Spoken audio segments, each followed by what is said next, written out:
Ground politics நேயர்களுக்கு வணக்கம். இன்றைய நேர்காணலில் நம்மோடு இணைந்திருப்பவர் ஊடகவியலாளர் திரு மகா பிரபு அவர்கள். சார் வணக்கம். வணக்கம் சார். நேற்றைக்கு பார்த்தீங்கன்னா விஜயபாஸ்கர் அவர்கள் வந்து ஏடிஎம்கேலேருந்து ரிசைன் பண்ணார்.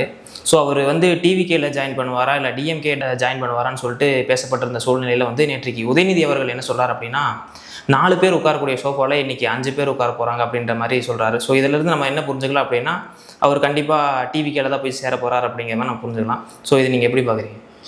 இது வந்து 5வது அதிமுகவுடைய எம்எல்ஏ ரிசைன் பண்ணுறாரு. கடைசியாக வந்து 4 எம்எல்ஏ ரிசைன் பண்ணியிருந்தாங்க.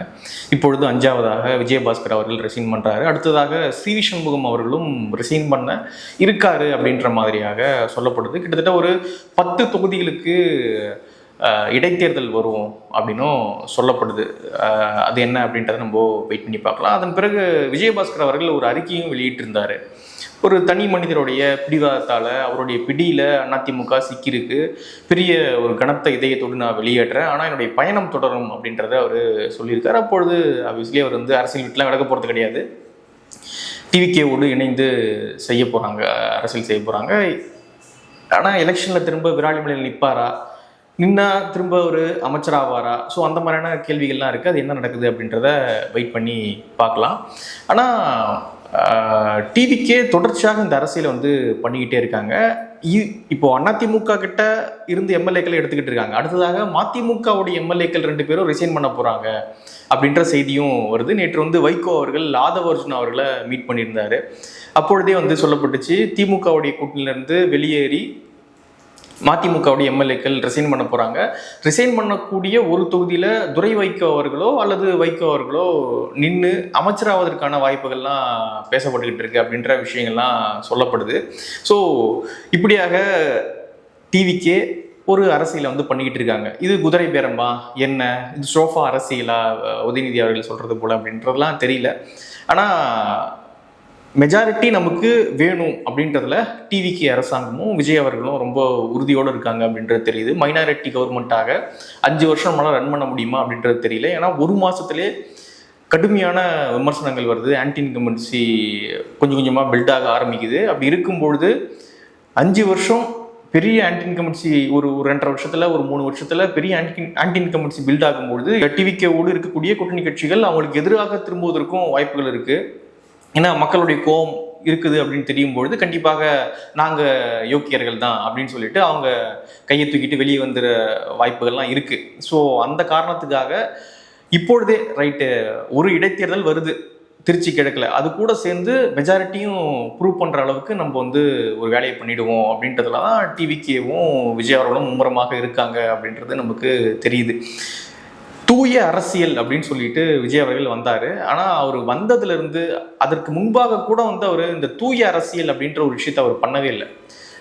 சராசரி அரசியலை விட அதை விட ஒரு பங்கு கீழாகத்தான் ஒரு அரசியலை வந்து விஜய் அவர்களும் டிவிக்கும் பண்ணிக்கிட்டு இருக்காங்களே தவிர ஒரு தூய அரசியல் இப்போ அதிமுக திமுக ஆல்ரெடி இங்கே இருக்கக்கூடிய அரசியலுக்கு மாற்றாக இதுல இருந்து வித்தியாசமாக ஒரு பியூரான அரசியல் கொடுப்பாங்க அப்படின்னு நம்ம எதிர்பார்க்கறதே முதல்ல வேஸ்ட்டுன்னு நினைக்கிறேன்.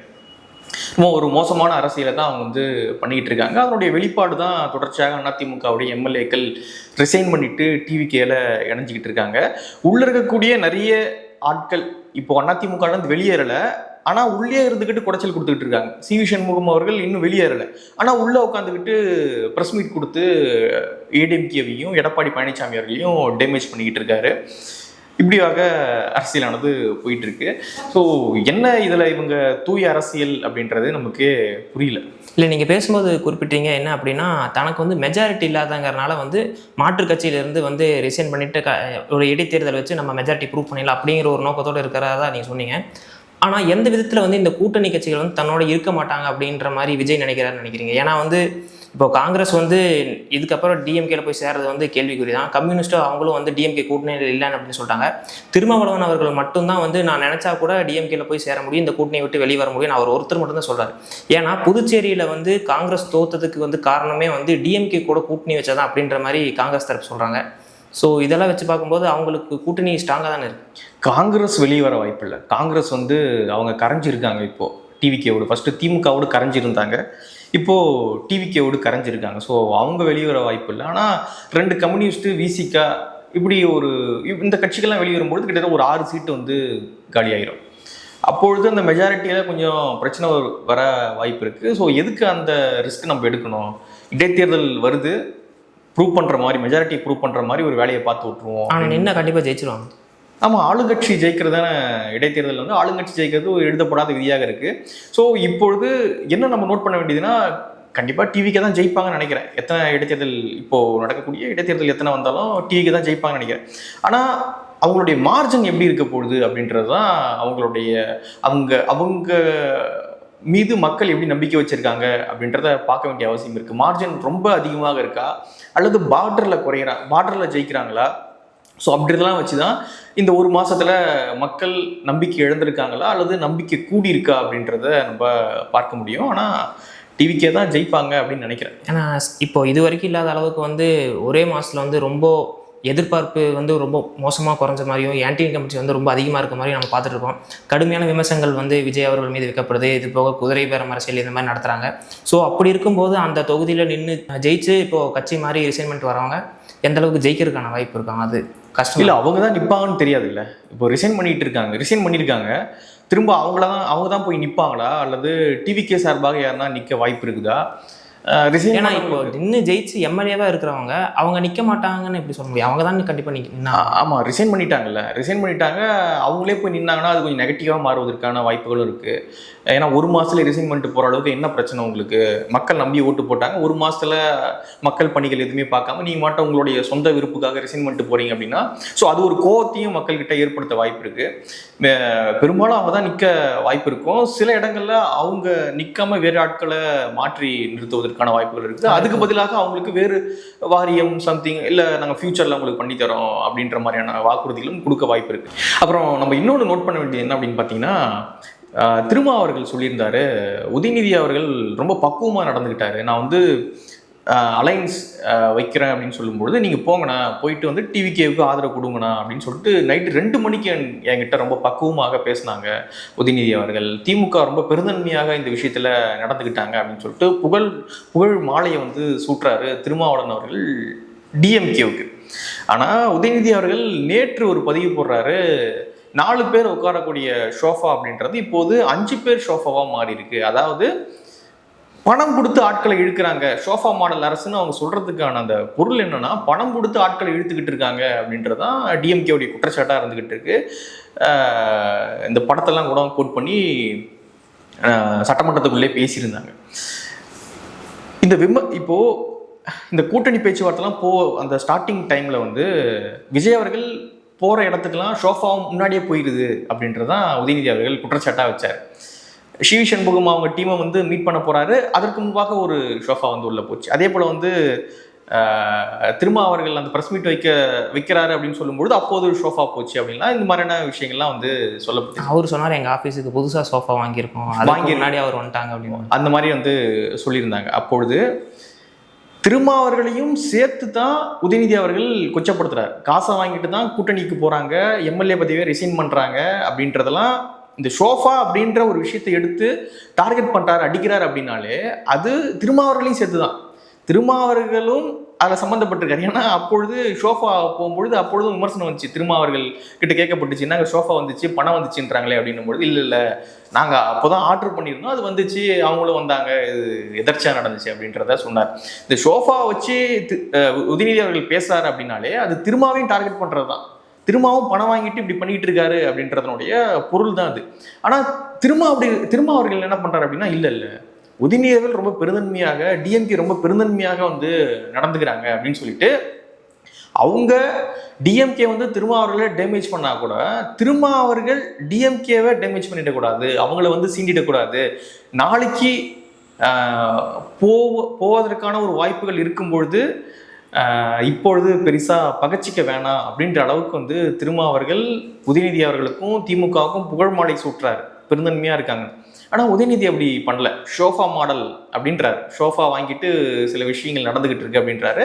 அது திருமாவர்களையும் சேர்த்து தான் அவர் கொச்சப்படுத்திட்டு இருக்கு. ஏன்னா கிரவுண்ட்லேயே வந்து நிறைய சண்டை போச்சு, தொண்டர்களுக்கு மத்தியில் வந்து கொச்சையாக பேசிக்கிறதா இருக்கட்டும், இந்த மாதிரி விஷயங்கள் கைகலப்பு வரைக்கும் வந்து கிரவுண்ட்லேயும் போச்சுங்கும் போது அவங்க சுமூகமாக பிரிஞ்சு கூட்டணி வச்சது வந்து சாத்தியம் இல்லைங்கிறது அங்கேயே ப்ரூவ் ஆயிருது. ஆமாம், அதான் அப்போது திருமாவர்கள் வந்து தொடர்ச்சியாக சொல்லிகிட்டே இருக்கார்ல எல்லா இடங்கள்லையும், ரொம்ப பெருந்தன்மையாக திமுக நடந்துக்கிறாங்க, திமுக ரொம்ப பெருந்தன்மையாக நடந்துக்கிறாங்கன்ற வார்த்தை எப்படி வருதுன்னே தெரியல. ஏன்னா ஆராசா அவர்கள் ஒரு பதிவு போடுறாரு, ரொம்ப கொச்சையான ஒரு பதிவு வந்து போடுறாரு. இந்த பதிவெல்லாம் படித்த பிறகும் திருமாவர்கள் வந்து திமுக ரொம்ப பெருந்தன்மையாக நடந்துக்கிறாங்க அப்படின்ற ஷோஃபா மாடல் அரசு அப்படின்னு சொல்லிட்டு காசு கொடுத்து தான் சில வேலைகளை வந்து பண்ணுறாங்க, கூட்டணிகளை இழுக்கிறாங்க, எம்எல்ஏக்களை ரிசைன் பண்ண வைக்கிறாங்க அப்படின்னு சொல்லிட்டு உதயநிதி அவர்கள் டார்கெட் பண்ணுறாரு. அது உங்களையும் சேர்த்து தான் அவர் டார்கெட் பண்ணிக்கிட்டு இருக்காரு, நீங்களும் காசு வாங்கிட்டு தான் அதை பண்ணிக்கிட்டு இருக்கீங்க அப்படின்னு டார்கெட் பண்ணிக்கிட்டு இருக்காரு. ஆனாலும் திருமாவர்கள் சொல்கிறாரு, இல்லை திமுக வந்து ரொம்ப கண்ணியமான அரசியல் வந்து ரொம்ப பெருந்தன்மையான அரசியல் வந்து பண்ணிக்கிட்டு இருக்காங்க அப்படின்னு சொல்லிட்டு இருக்காரு. ஸோ திருமாவர்கள் வந்து என்ன பண்ணுறாரு அப்படின்னா, இங்கேயும் நம்ம வந்து பெருசாக பகச்சிக்க வேணாம், இங்கேயும் நம்ம பகச்சிக்க வேணாம், இப்போதைக்கு ஒரு நன்மை நமக்கு நடந்துகிட்டு இருக்கு, அந்த நன்மையில் நம்ம அப்படியே பயணம் பண்ணிட்டு போயிட்டு இருக்கோம் அப்படின்றது அவருடைய இலக்காக நோக்கமாக இருக்கு அப்படின்றதான் புரிஞ்சிக்க முடியுது. இப்போ புதிய தலைமுறையில் ஒரு பேட்டியில் வந்து அவர் என்ன சொல்றாரு அப்படின்னா, நீங்கள் திருமாவளவனை மட்டும் டார்கெட் பண்ணி பேசுறீங்க அப்படின்ற மாதிரி அவர் சொல்லியிருந்தார். ஏன்னா வந்து ஓட் ஷேர் அப்படிங்கிறது வந்து பெரும்பாலும் எல்லாத்துக்குமே தான் குறைஞ்சிருக்கு, ஆனால் திருமாவோட தலித் ஓட்டு மட்டும்தான் வந்து டிவிகேக்கு ஷிஃப்ட் ஆயிடுச்சு அப்படிங்கிற மாதிரியான ஒரு கட்டமைப்பு வந்து அவர் கட்டமைக்கிறாங்க. இது வந்து வேணும்னே என் மேலே வந்து பழி சொல்கிறதுக்காக, ஒரு கார்னர் பண்ணுறதுக்காக என் மேலே வந்து திணிக்கிறாங்க அப்படின்ற மாதிரி சொல்கிறாரு. ஸோ இதை எப்படி பார்க்குறீங்க? ஏன்னா வந்து நாம் தமிழர் ஓட்டும் ஷேர் வந்து குறைஞ்சிருக்கு, இப்போ பிஜேபி ஓட் ஷேர் குறைஞ்சிருக்கு, ஏடிஎம்கே ஓட் ஷேர் குறைஞ்சிருக்குங்கும் போது நாங்கள் வந்து 8 இடத்துல போட்டிட்டு 2 இடத்துல வென்றிருக்கோம். ஸோ என்னோட ஓட் ஷேர் எப்படி குறைஞ்சிச்சுன்னு நீங்கள் சொல்கிறீங்க, தலித் வாக்கெல்லாம் எப்படி டிவிகேக்கு போயிடுச்சுன்னு சொல்கிறீங்க அப்படிங்கிறத வந்து அவர் கேட்டிருக்காரு.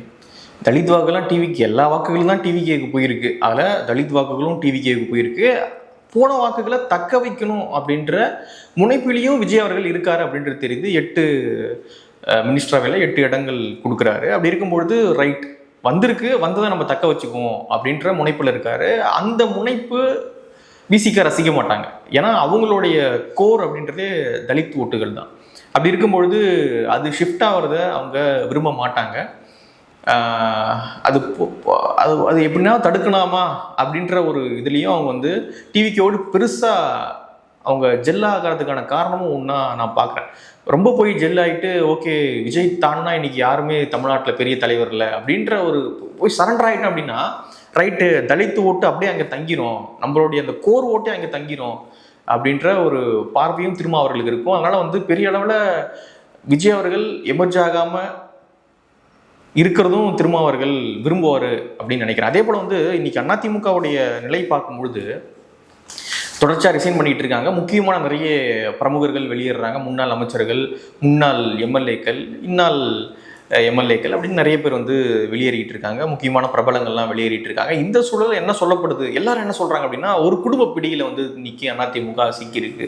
மிதுன் அவர்களுக்கு, அதாவது இபிஎஸ் அவர்களுடைய மகன் மிதுன் அவர்களுக்கு வந்து பொதுச் செயலாளர் பதவி வந்து எடப்பாடி அவர்கள் தரப்போறாரு அப்படின்ற விஷயங்கள்லாம் பேசப்படுது. பொதுச்செயலாளர் பதவியை தூக்கி மிதுன் அவர்களுக்கு எடப்பாடி பழனிசாமி அவர்கள் கொடுப்பாரா அப்படின்ட்டு தெரியல. ஆனால் மிதுன் அவர்கள் உள்ள வருவதற்கான வேலைகள் நடந்துகிட்டு இருக்கு அப்படின்றது மட்டும் நிறைய பேர் வந்து சொல்றாங்க.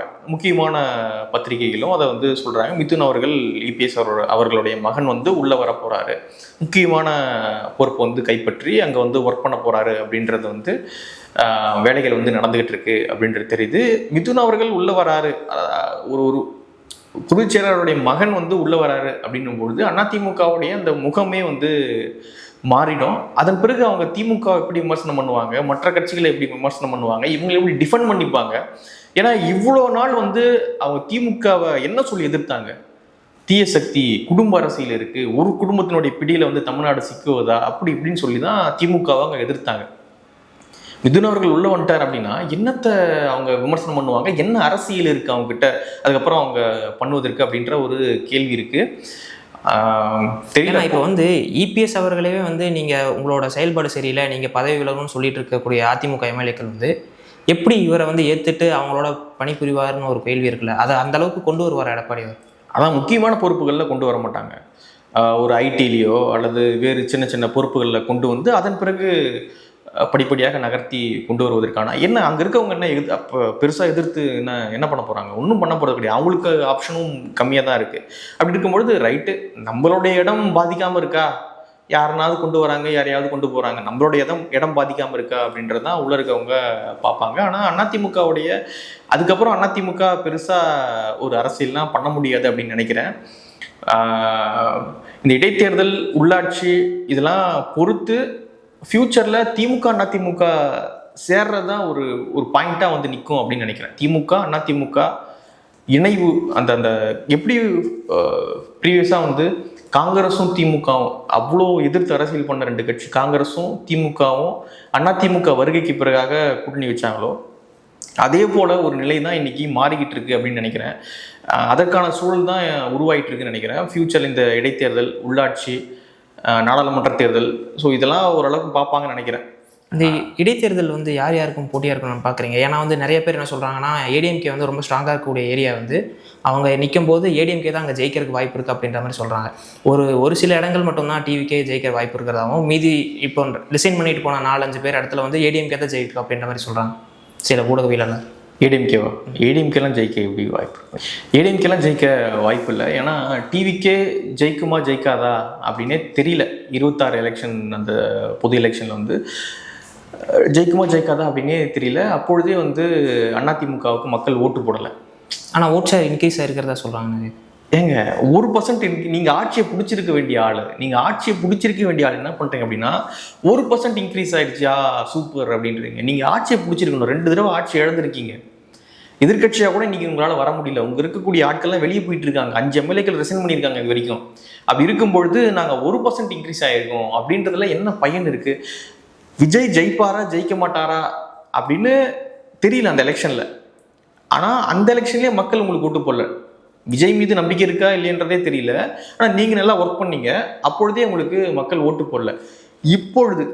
இப்போ வந்து எல்லாம் ரிசைன் பண்ணி வெளியேறிட்டு இருக்காங்க, வீக்காக இருக்கீங்க நீங்கள் அப்படின்னு கரெக்டாக தெரியுது.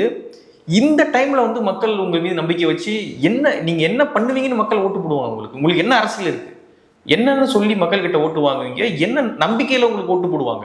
ஓகே ரைட், நம்ம ஓட்டு போட்டால் ஒரு எதிர்கட்சியாக இருக்கக்கூடிய கட்சிக்கு நம்ம ஓட்டு போட்டிருக்கோம், அவங்க என்ன பண்ணுவாங்க.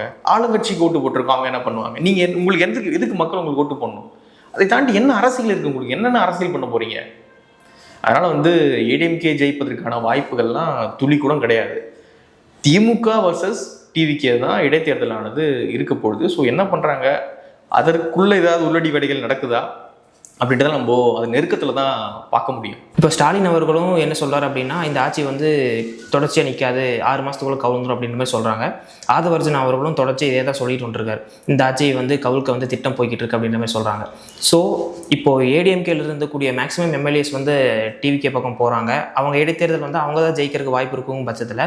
ஸோ இதை வந்து தொடர்ச்சி அரசியலாக டிவிகேவும் சரி டிஎம்கேவும் சரி எடுத்துகிட்டு வந்துருக்காங்க. ஸோ இந்த அரசியல் வந்து நிலைப்படுமா அப்படின்ற ஒரு பார்வை. இப்போ இந்த ஆட்சி கவுருமா, எவ்வளோ நாள் போக போகுது, 2.5 வருஷமா, 6 மாதமா, இல்லை 5 வருஷம் கம்ப்ளீட் பண்ணுவாங்களா அப்படின்றலாம் ஓகே. அதை ஆனால் அந்த அளவுக்கு அதை டிஸ்கஸ்லேயே இருக்கணும்னு நினைக்கிறேன்.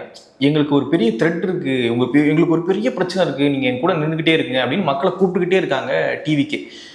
மக்கள் ஓட்டு போட்டாங்க, 108 இடங்களை கொடுத்தாங்க, நீங்கள் கூட்டணியை கூப்பிட்டீங்க, ஆட்சி அமைச்சிட்டீங்க, முடிஞ்சு போச்சு.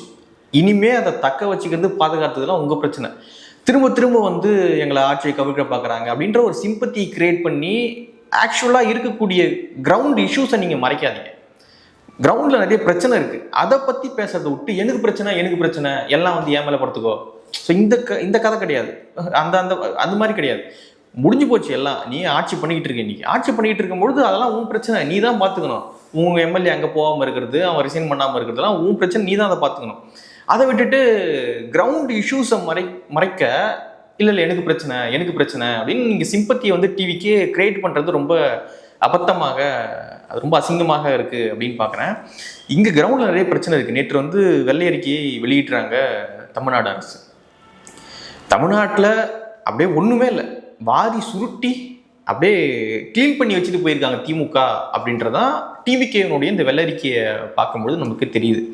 அவங்க ப்ரெஸ் மீட்டை பார்க்கும்பொழுது கடன், வட்டி, இழப்பு, நஷ்டம், பின்னோக்கி போயிட்டு இருக்கோம், பற்றாக்குறை, ஸோ இப்படி நெகட்டிவ் பாயிண்ட்ல தான் வந்து அந்த விஷயமே அட்ரஸ் பண்ணுறாங்க. ஒரு பாசிட்டிவ் பாயிண்ட் கூட இல்லை. திமுக வெள்ளை அறிக்கை வெளியிடும் போது இதை தான் சொன்னாங்க, எங்களோட ஆட்சியில் வந்து நிறைய கடன் வாங்கி வச்சுட்டு போயிட்டாங்க, என்னால் வந்து அந்த கவர்மெண்ட் ரன் பண்ணுறது கூட காசு இல்லைன்னு மாதிரி தான் பிடிஆர் அவர்கள் வெள்ளை அறிக்கை விடும்போது சொன்னாங்க.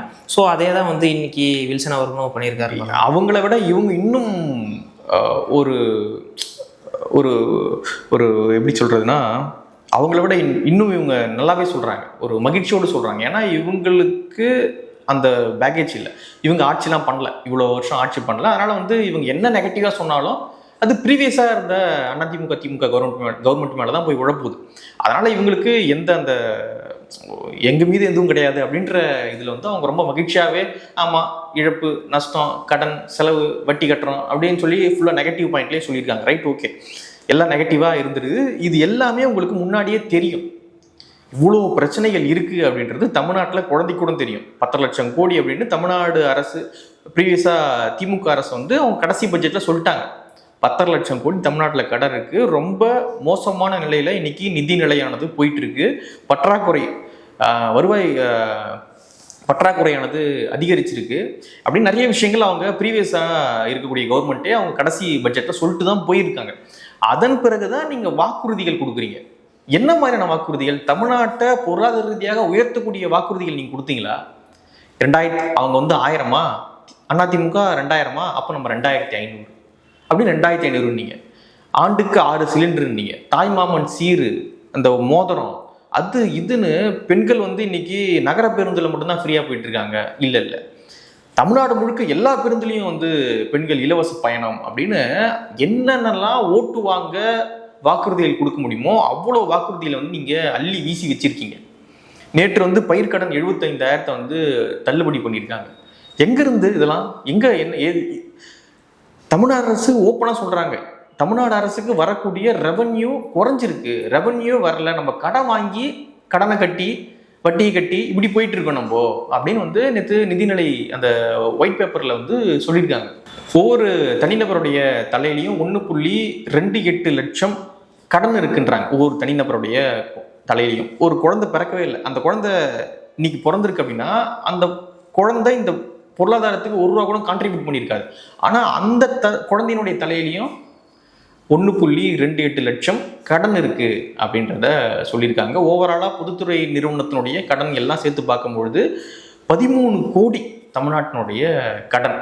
இவங்க கம்பேர் பண்ணுற கவர்மெண்ட்லாம் பார்க்கும்பொழுது குஜராத், மகாராஷ்டிரா, கர்நாடகா அப்படின்னு 3 கவர்மெண்ட்டையும் இவங்க கம்பேர் பண்ணுறாங்க. ஏன்னா பொருளாதாரத்தில் அவங்க தமிழ்நாட்டோடு போட்டி போடக்கூடிய கவர்மெண்ட்டாக இவங்க இருக்காங்க. மாநிலமாக இருக்கும்பொழுது இந்த 3 கவர்மெண்ட்டையும் தமிழ்நாடு அரசு கம்பேர் பண்ணுது. இப்படி கம்பேர் பண்ணி பார்க்கும்பொழுது இந்த 3 கவர்மெண்ட்லையும் மோசமான நிலையில் நீ தமிழ்நாடு இருக்கு. குஜராத் வந்து உபரி இருக்கு, அவங்களுக்கு அவங்களுக்கு வந்து வருவாய் பற்றாக்குறை கிடையாது. அவங்க உபரியை வச்சு பட்ஜெட் போட்டுக்கிட்டு இருக்காங்க. மற்ற கவர்மெண்ட் மகாராஷ்டிரா, கர்நாடகாலாம் வந்து இந்த அளவுக்கு கடன் வாங்கல, அவங்க ஓரளவுக்கு சமாளித்து பண்ணிட்டு இருக்காங்க.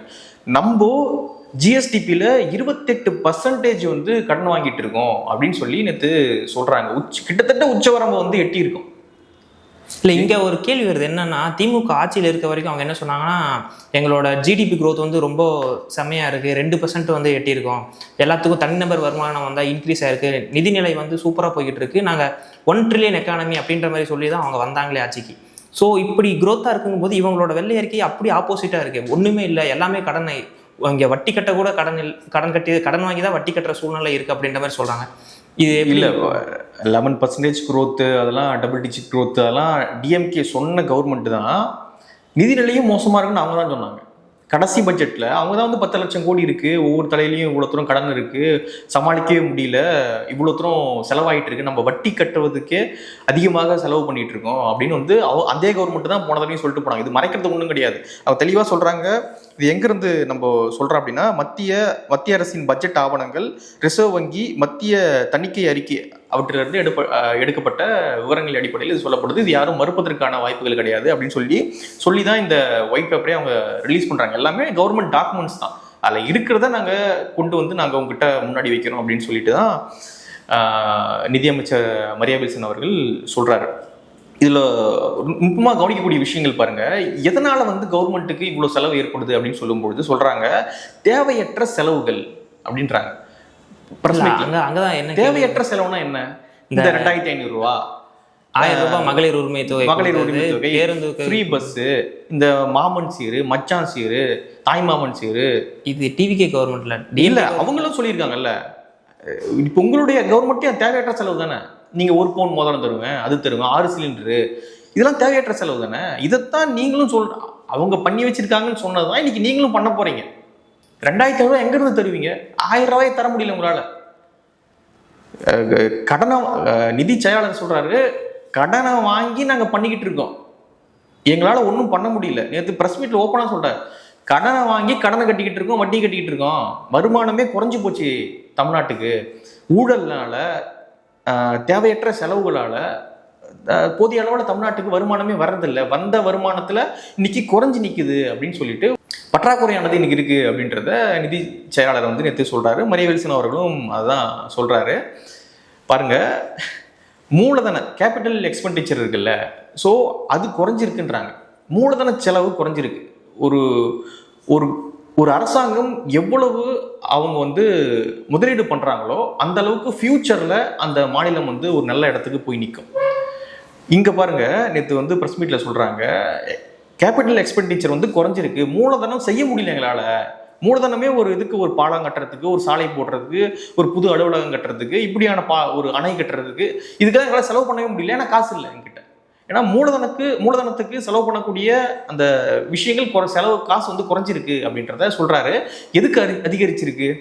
அரசாங்க ஊழியர்களுடைய சம்பளம், அப்புறம் கடைசியாக அவங்க ஒரு ஒரு ஓய்வூதியத்தை சொல்லிட்டு போனாங்க, அஷூர் பென்ஷன் ஸ்கீம்னு சொல்லிட்டு திமுக அரசாங்கம். ஸோ அந்த மாதிரியான ஓய்வூதிய திட்டங்கள், அதே போல் வந்து வட்டி கட்டுவதற்கு, ஸோ இப்படி தேவையற்ற செலவுகள்னா இந்த 1000 ரூபா கொடுக்குறது அது இதுன்னு, ஸோ இந்த மாதிரியான விஷயங்கள். ஸோ இது போன்ற விஷயங்களுக்கு தான் அதிகமாக நாங்கள் ஸ்பெண்ட் பண்ண முடியுதே தவிர்த்து, மற்றபடி முதலீடு பண்ணுவதற்கு என்கிட்ட போதிய அளவில் காசு கிடையாது அப்படின்றத சொல்கிறாங்க. முதலீடே பண்ணல. ஒரு ரோடு இருக்குது, அந்த ரோடை வந்து நீங்கள் டெவலப் பண்ணணும். ஏன்னா நாளுக்கு நாள் வாகன போக்குவரத்து அதிகரிக்குது அப்படின்னும் பொழுது அது வந்து சின்ன சாலையாக இருக்கிறத பெரிய சாலையாக மாற்றணும். பெரிய சாலையாக மாற்றின பிறகும் போக்குவரத்து நெரிசல் இருக்குது அப்படின்னா மேலே ஒரு பாலம் கட்டணும். ஸோ இதுக்கெல்லாம் நீங்கள் எங்கேருந்து பண்ணுவீங்க? இது எல்லாமே முதலீடு. இதெல்லாம் நீங்கள் பண்ணலை அப்படின்னா ஒரு 10 வருஷத்தில் இப்போ ஒரு சின்ன சாலை ஒன்று இருக்குது, வாகன போக்குவரத்தானது அதிகரிக்குது, எல்லாம் வாகனம், ஒரு வீட்டுக்கு 4 வாகனம் வாங்குறாங்க, காரு வண்டின்னு வாங்குறாங்க.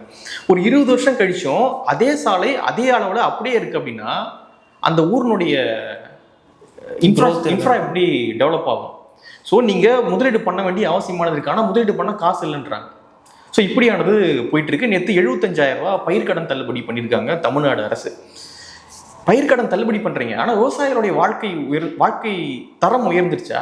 பயிர்க்கடன் தள்ளுபடி பண்ணி என்ன பண்ணுறது? தள்ளுபடி பண்ணிட்டீங்க, நாளைக்கு போய் திரும்ப வாங்க போகிறான். ஸோ நோய் நாடி நோய் முதல் நாடி அப்படின்ற மாதிரி விவசாயிகளுடைய ஆக்சுவலாக என்ன பிரச்சனை இருக்குன்னு பாருங்கள். அது தள்ளுபடி, இது தள்ளுபடி பண்ணால் திரும்ப போய் அதே பத்திரத்தை வச்சு கடன் வாங்க போகிறாங்க. ஏன்னா அவங்களுக்கு இன்கம் வரல. இன்கம் வராத பொழுது நீங்கள் இன்கம்மை உயர்த்துவதற்கான வேலைகளை பார்க்காம கடனை தள்ளுபடி பண்ணுறேன் அப்படின்னு பண்ணுறதுல என்ன பயன் இருக்குது? இல்லை, இந்த இடத்துல தான் அவங்க மாட்டிக்கிட்டாங்கன்னு பார்க்கலாமா? ஏன்னா வந்து இப்போது போக்குவரத்து துறையில் பார்த்தீங்கன்னா கிட்டத்தட்ட ரொம்ப கடன் இருக்குது அப்படின்ற மாதிரி சொல்கிறாங்க. மின்சாரத்துறையில் வந்து ஏகப்பட்ட கடன், 2 லட்சம் கோடி கிட்ட கடன் இருக்கிற மாதிரி சொல்கிறாங்க. ஆனால் இவங்க சொல்கிறாங்க வந்து வந்த உடனே 200 யூனிட் ஃப்ரீயாக தரேன் அப்படின்ற மாதிரி அவங்க சொன்னாங்க. போக்குவரத்துக்கு வந்து தமிழ்நாடு ஃபுல்லாக பஸ் ஃப்ரீ அப்படின்ற மாதிரி சொன்னாங்க. ஸோ இப்படி வாக்குறுதிகளை கொடுத்துட்டு வந்துட்டு இப்போ ஏடிஎம்கேவும் சரி டிஎம்கேவும் சரி ரொம்ப ப்ரெஷர் போடுறாங்க. இப்போ ஏடிஎம்கேலாம் ரொம்ப ஆக்ரோஷமாக வந்து பயிர்க்கடனை ஃபுல்லாக தள்ளுபடி பண்ணணும் அப்படின்ற மாதிரி அவங்க பேசிகிட்டு இருக்காங்க. ஸோ இப்படி ஒரு நெருக்கடியான சுச்சுவேஷனில் டிவிக்கு இதை எப்படி ஹேண்டில் பண்ண போகிறாங்கன்னு பார்க்குறேன். அந்த நெருக்கடியை அவங்க தான் அவங்க மேலே எடுத்து போட்டுக்கிட்டாங்க. இந்த ஏனை வந்து மண்ணவாரி கொட்டிக்கும் அப்படின்ற மாதிரி அவங்க கொடுத்த வாக்குறுதிகளை எதிர்கட்சிகள் கேட்குறாங்க. ஏன்பா நீ தானே கொடுத்த, சுயநினைவோடு தானே எல்லாம் கொடுங்க எங்க அது அப்படின்னு கேட்குறாங்க. அவங்க எதிர்கட்சிகள் கேட்கறதுல தப்பு கிடையாது. நீ முன்னாடியே சொல்லியிருக்கணும், இதெல்லாம் என்னால் பண்ண முடியாது, நான் நல்ல நிர்வாகத்தை கொடுப்பேன், தமிழ்நாட்டை வளர்ப்பேன், நல்ல வேலைவாய்ப்புகள் ஏற்படுத்துவேன், ஒரு வளமான ஒரு தமிழ்நாட்டை நான் கொண்டு வருவேன், அமைதியான தமிழ்நாட்டை, இந்த மாதிரியான விஷயங்கள் நீ சொல்லியிருந்த அப்படின்னா எதிர்கட்சிகள் கேட்க மாட்டான். நான் சொல்லவே இல்லை, நீ ஏன் கேட்குற அப்படின்னு நீங்கள் கேட்கலாம். லாஜிக் இருக்கு. நீ எல்லாத்தையும் சொல்லியிருக்க, 2,500 ரூபா தருவோம் சொல்லியிருக்க, 200 யூனிட் சொல்லியிருக்க, ஃப்ரீ பஸ்ஸு எல்லா பெண்களுக்கும் எல்லா பஸ்ஸுலேயும் ஃப்ரீ அப்படின்னு சொல்லியிருக்க. இதெல்லாம் சொல்லும் பொழுது கேட்பாங்க தான். உனக்கு அதை பற்றியான புரிதலே கிடையாது. என்ன பொருளாதாரம் இருக்குது, நம்ம என்ன பண்ண முடியும், இதுக்கு எவ்வளோ செலவாகும் அப்படின்ற எந்த புரிதலும் இல்லாமல் நீங்கள் கொடுத்துட்டீங்க. ஸோ இதை பார்க்கும்பொழுது கண்டிப்பாக இந்த நிலையிலிருந்து தமிழ்நாட்டை மீட்டு கொண்டு வரக்கூடிய கவர்மெண்ட் டிவிக்கு கிடையாது, விஜய் அவர்களும் கிடையாது. இந்த நிலை மோசமாகத்தான் போக போகுது. ஏன்னா வந்து நேற்று ப்ரெஸ் மீட்லாம் பார்க்கும்பொழுது சில கேள்விகளுக்கு என்ன பதில் சொல்கிறதுனே வந்து நிதியமைச்சருக்கு தெரியல. அந்த ப்ரெஸ் மீட்டை வந்து அவர் நீங்கள் பாருங்கள் எவ்வளவு வந்து தடங்களோடு அதை ரொம்ப திக்கி தான் அதை படிக்கிறாரு. அது என்னது இது அப்படின்ற ஒரு புரிதலோடு அவர் அது படித்து சொன்னார். பிடிஆர் மாதிரி அந்த ஒயிட் பேப்பர் ரிலீஸ் பண்ணார் அப்படின்னு நம்மளால் பார்க்க முடியல. ஒரு நம்பிக்கையோடு ஒரு பிடிஆர் ரிலீஸ் பண்ணும்பொழுது பரவாயில்ல கொண்டு வந்துருவார் அப்படின்ற ஒரு நம்பிக்கை இருந்துச்சு. ஆனால் இவர் அந்த ப்ரெஸ் மீட் பார்க்கும்பொழுது பல கேள்விகளுக்கு நிதி செயலாளர் தான் பதில் சொல்லிக்கிட்டு இருக்காரு. அவருக்கு என்ன சொல்றது, இது என்ன கேட்குறாங்க அப்படின்ற புரிதல் இருக்கா என்ன அப்படின்றதே தெரியல. அதனால வந்து பெரிய நம்பிக்கையெல்லாம் மக்கள் வைக்க வேணாம். ஓகே இவ்வளோ தூரம் இருக்கு, இதுலேருந்து டிவிக்கு நம்மளை மீட்டு கொண்டு வந்துருவாங்க, கடனெல்லாம் அடைச்சிருவாங்க, நல்லா பண்ணுவாங்க அப்படின்ற ஒரு நம்பிக்கையெல்லாம் நீங்கள் வைக்க வேண்டாம். இதை விட தமிழ்நாடு மோசமான நிலையில தான் போக போகுது. இது வந்து என்னுடைய சாபம் அப்படின்லாம் கிடையாது. என்னுடைய எண்ணம் நல்லா போகணுன்றதான். ஆனால் இந்த மாதிரியான தலைவர்கள்லாம் வச்சுட்டு நீ எங்கிருந்து நல்லா கொண்டு போய் என்ன பண்ண போறீங்க அப்படின்ற ஒரு கேள்வி இருக்கு. ஏன்னா உங்களுக்கும் அந்த இன்டென்ஷனும் பெருசா கிடையாது. இப்போ பார்த்தீங்கன்னா வந்து ஏகப்பட்ட கடன் இருக்கதா சொன்னாங்க. இப்போ இதில் வந்து ஏகப்பட்ட ஐடி இண்டஸ்ட்ரியில் வந்து நிறைய லே ஆஃப் நடக்குது. இப்போது நிறையா இன்கம் வந்து வர வேண்டிய இடத்துல கூட இங்கே இன்வெஸ்ட் பண்ணுறதா இருந்த நிறைய கம்பெனிஸ் வந்து ஆந்திராவுக்கு தெலுங்கானாக்கு இந்த மாதிரி நிறைய பிரிஞ்சு போயிட்டாங்க. இருக்கிற கம்பெனிஸும் போய்கிட்டு இருக்காங்க. ஸோ வேலை வாய்ப்பும் வந்து இங்கே வந்து குறைஞ்சிட்ருக்கு. ஸோ இதெல்லாம் வந்து ரொம்ப பெரிய ரிஸ்க்காக இருக்குங்க தமிழ்நாடு. இது கம்பெனிலாம் இங்கேருந்து போயிட்டு இருக்குன்றாங்க. அதுக்கான ப்ராப்பரான விளக்கமே அரசு கொடுக்க மாட்டாங்க. இங்கேருந்து என்ன சொல்கிறாங்க அப்படின்னா இங்கே இருக்கக்கூடிய முக்கியமான கம்பெனிகள் ஆந்திராவுக்கு போயிட்டு இருக்காங்க அப்படின்ற ஒரு குற்றச்சாட்டு தொடர்ச்சியாக வைக்கப்பட்டு இருக்கு. தொழில்துறை அமைச்சர் வந்து ரீல்ஸ் போடுறாங்கன்ற மாதிரி குற்றச்சாட்டும் இருக்குது. அது போடுறாங்க, அது ஒன்றும் குறைச்சல் இல்லை, அது எல்லாம் போட்டுக்கிட்டு இருக்காங்க. இப்படி ஒரு குற்றச்சாட்டு வரும்போது இல்லை அப்படிலாம் ஒன்றும் போல, என்ன ஆதாரம் இருக்குது உங்ககிட்ட, என்ன கம்பெனி போயிருக்கு, ஓகே இந்த கம்பெனி போயிருக்குன்னா இந்த ரீசனுக்காக அந்த கம்பெனி அங்கே போயிருக்கு அப்படின்னு பொறுப்பாக ஒரு அமைச்சர், ஒரு தொழில்துறை அமைச்சர் ப்ரெஸ்ஸை மீட் பண்ணி இல்லைங்க அப்படின்னு சொல்லவே இல்லை. போயிருக்கா அப்படின்னு அவங்களும் ரைட்டு அது மாதிரி அவங்களும் ஒரு செய்தியாக அதை கன்சியூம் பண்ணுறாங்களே தவிர அதை தெளிவுபடுத்தக்கூடிய இடத்துல அவங்க இருக்காங்கன்றதே அவங்க உணர்ந்தாங்களா இல்லையா அப்படின்ட்டு தெரியல. இப்போ கொரியாவுக்கு எங்கேயோ போயிட்டு வந்தாங்க, என்ன கம்பெனிஸ் வரப்போகுது அப்படின்றது தெரியல. ஒரு நிக்கட்டான சூழல் இன்னைக்கு தமிழ்நாடு இருக்குது, அது மட்டும் எனக்கு புரியுது.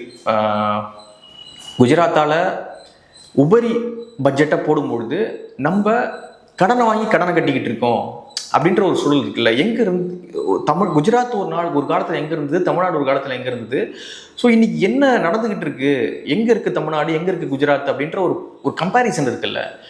இந்த கம்பேரிசனை சொன்னாலே நீ சங்கி இதெல்லாம் சொல்லாத, அவன் என்ன பண்ணிக்கிட்டு இருக்கான், நீ என்ன பண்ணிக்கிட்டு இருக்க அப்படின்றத முதல்ல பாரு. அந்த பார்க்காம குஜராத்தோடு கம்பேர் பண்ணுறியா அப்போ நீ சங்கி தான். இந்த இந்த இந்த சீன்லாம் போடாத. இது இப்படி சொல்லி தான் தமிழ்நாடு நாசமாக்கி வச்சிருக்கீங்க. முதல்ல வந்து ஓப்பனாக என்ன நடந்துகிட்டு இருக்கு அப்படின்றத பாருங்க. தப்புனா தப்பு அப்படின்றத சொல்லுங்க. இல்லை திமுக பண்ணா அப்போ ஜால்ரா தட்டுவேன் நான். எதுக்கு ஜால்ரா தட்டி என்ன பண்ண போற, உன் தலையில தான் வந்து எல்லாத்தையும் விடிய போகுது. ஸோ தமிழ்நாடு இன்னைக்கு ஒரு மோசமான சூழல்ல தான், எல்லா வகையிலையும் சட்ட ஒழுங்குலையும் சரி, நிதி நிலைமையிலையும் சரி, வேலைவாய்ப்புலையும் சரி, ஸோ எல்லா செக்டார்லையும் குறிப்பாக மின்சாரம் இன்னைக்கு வந்து 2 துறை ரொம்ப கடுமையான கடனில் சிக்கியிருக்குன்றாங்க. ஒன்று போக்குவரத்து, இது ஒயிட் பேப்பரில் சொல்கிறாங்க, ஒன்று போக்குவரத்து, 2வது மின்சாரம். இந்த 2 துறை மோசமான நிதி நெருக்கடியில் சிக்கியிருக்கு. இவங்க தான் சொல்கிறாங்க எல்லா பெண்களுக்கும் இலவசம். 75 ரூபா ஒரு கிலோமீட்டருக்கு வந்து நம்ம பஸ்ஸில் 75 ரூபா இன்வெஸ்ட் பண்ணுறோம் அப்படின்னா ரிட்டர்ன் வர்றது அப்படின்றது வந்து 25 ரூபா 26 ரூபா தான் ரிட்டர்ன் வருது. கிட்டத்தட்ட ஒரு 55 ரூபா நஷ்டமாகுது பஸ்ஸில். ஒரு கிலோமீட்டருக்கு ஒரு பஸ்ஸு 1 கிலோமீட்டர் ஓடுது அப்படின்னா அரசாங்கத்துக்கு 55 ரூபா நஷ்டத்தில் வந்து ஓட்டிக்கிட்டு இருக்கீங்க. கடுமையான நிதி நெருக்கடியில் மின்சார துறையும் போக்குவரத்து துறையும் சிக்கியிருக்கு அப்படின்றாங்க. பார்த்துங்க, இந்த சூழல் தான் இன்னைக்கு இருந்துகிட்டு இருக்கு. பார்ப்போம். ஆனால் பெரிய நம்பிக்கை ஒன்றும் இல்லை. பார்க்கலாம். நிறைய விஷயம் நம்மளோட பகிர்ந்துட்டீங்க. நன்றி.